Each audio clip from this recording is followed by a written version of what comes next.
Mga kapuso, ongoing po ang paghakot at clearing operations matapos pong masunog ang bus na ito sa aking likuran kaninang 6:35 ng gabi. Agad naman pong rumisponde ang BFP at tumagal daw po ng 20 minutes yung pag-apula sa apoy. Dito po yan sa P. Tuazon Boulevard bago mag-EDSA intersection dito po sa westbound ng Quezon City. Ayon po sa BFP, merong 7 sakay ito, 5 pasahero at yung driver at konduktor. Wala naman daw pong nasaktan sa kanila, agad silang nakababa at ligtas po silang lahat. Patuloy daw po ang investigasyon sa sanhi ng sunog nito at pinsalang dulot nito. Nakahinto, sa ilalim na susunog na. Kaya umakyat na yung sunog sa bus. Gaano kalaki tayo?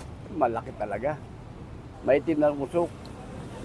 Na traffic po, daming tao. Panik na sa panik. Sunog na eh. Laki ng sunog eh.